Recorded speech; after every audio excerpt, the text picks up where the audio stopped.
할렐루야. 오늘도 매일 바른 만남의 시간에 오신 성도님들을 예수님의 이름으로 사랑하고 축복합니다. 오늘도 하나님의 말씀 앞에 겸손히 함께 나아가면 좋겠습니다. 기도함으로 시작하겠습니다. 사랑하는 주님 감사합니다. 이 시간 아버지의 말씀 앞에 내 온 마음을 다하여 내 온 정성을 다하여 하나님의 말씀에 귀를 기울이기 원합니다. 말씀을 통하여 우리 심령 가운데 하나님으로 충만케 하시고 하나님을 알아가는 지식이 하나님의 말씀을 통하여 깊이 만날 수 있도록 주여 도와주옵소서. 이 모든 말씀 예수님의 이름으로 기도합니다. 아멘. 네, 오늘 우리에게 주시는 하나님의 말씀은 요한복음 1장 35절에서 42절 말씀입니다. 요한복음 1장 35절에서 42절까지의 말씀입니다. 또 이튿날 요한이 자기 제자 중 두 사람과 함께 섰다가 예수께서 거니심을 보고 말하되 보라 하나님의 어린 양이로다.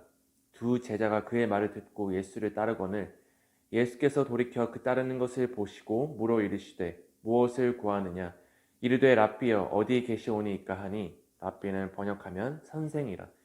예수께서 이르시되 와서 보라. 그러므로 그들이 가서 계신 데를 보고 그날 함께 거하니 때가 10시쯤 되었더라. 요한의 말을 듣고 예수를 따르는 두 사람 중에 하나는 시몬 베드로의 형제 안드레라.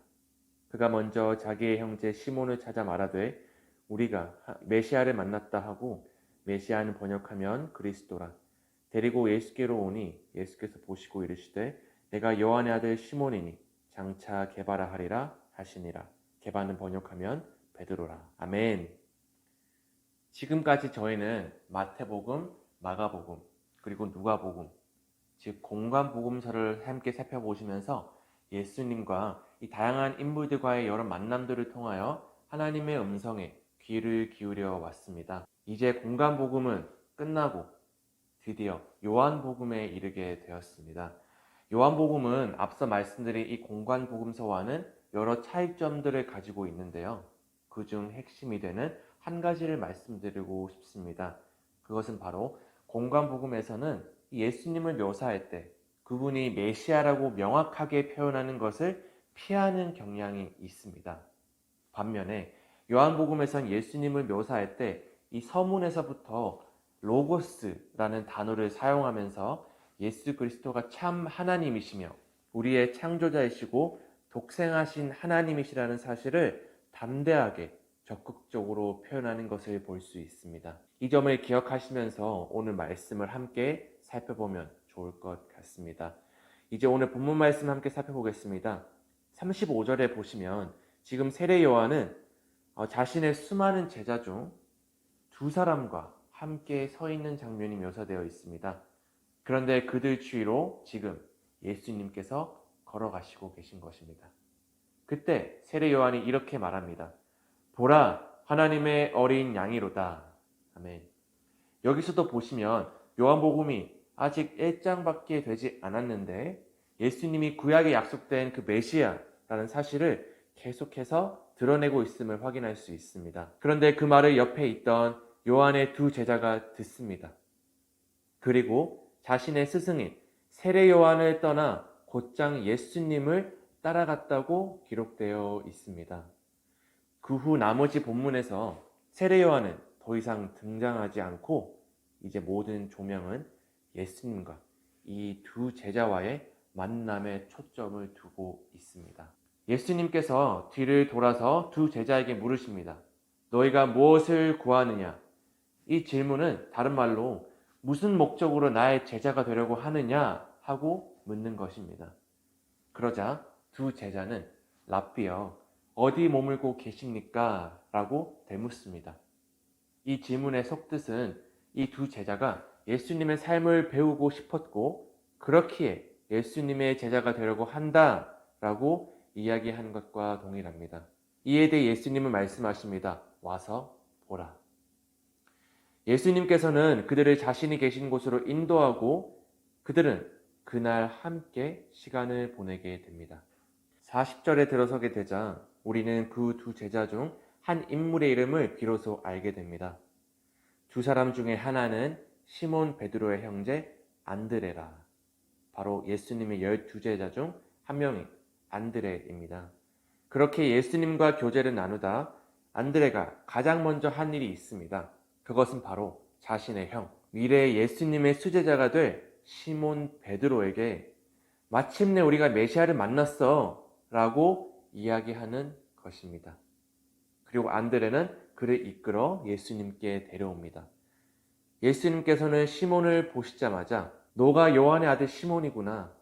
이제부턴 너를 게바라고 부르겠다 라고 말씀하시면서 베드로의 이름을 계명하시고 오늘의 이야기는 막을 내리게 됩니다.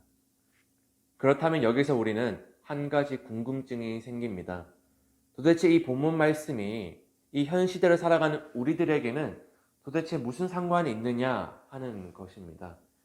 여기서 제가 오늘 성도님들께 말씀드리고 싶은 키워드는 바로 첫사랑입니다. 누구나 우리는 첫사랑에 대한 기억이 있습니다. 예를 들어 첫눈에 반해버린 사랑하는 나의 이성과 함께 교제를 처음 시작하며 생겨난 그 첫사랑의 느낌과 감정을 우린 모두 알고 있습니다. 하지만 이후 결혼을 하고 정말 나의 아내와 남편을 전심으로 사랑하리라 서약하며 다짐하지만 그것이 마음처럼 쉽게 되지 않습니다. 처음 배우자를 만났을 때 다짐했던 그 첫사랑의 마음과는 달리 우리도 모르게 나의 마음에 들지 않거나 호흡이 이렇게 맞지 않을 때 짜증과 불평과 불만이 생겨날 때가 있다라는 것입니다. 오늘 요한의 두 제자와 시몬 베드로도 그들이 그토록 기대하고 기다리던 메시아를 만나게 된 것을 우리는 알 수 있습니다.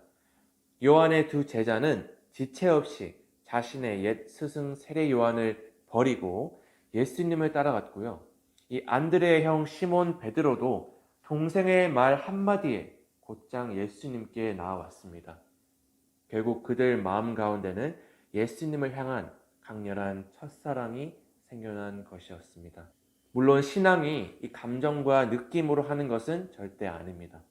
그러나 그들이 그때 그 예수님을 향한 첫사랑을 잘 간직하여 끝까지 나아갔다면 과연 예수님께서 그 겟세마네 동산에서 체포되어 잡혀가실 때 적어도 그들은 도망은 가지 않았을 것이라 생각합니다.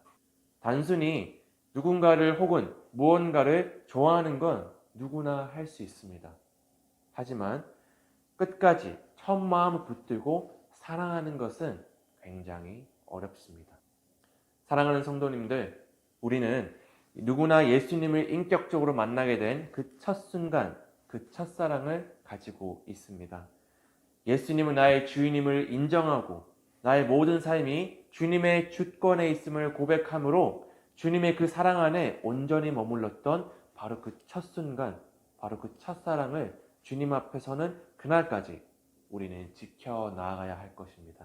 이러한 예수님을 처음 만난 그 감격과 사랑이 다시금 우리 안에 온전히 회복되어 주님만으로 만족하며 살아가는 그러한 매일의 삶이 되시기를 예수님의 이름으로 간절히 축복하며 소망합니다. 기도하고 마치겠습니다. 사랑하는 주님 감사합니다. 하나님 아버지의 말씀 앞에 우리의 마음을 두며 우리의 심령을 둡니다. 오늘 말씀처럼 우리가 예수님을 사랑했던 그 첫사랑, 그 첫 순간을 잊지 아니하고 끝까지 예수님 안에 사랑하며 살아갈 수 있도록 도와주시옵소서. 이 모든 말씀 예수님의 이름으로 기도합니다. 아멘.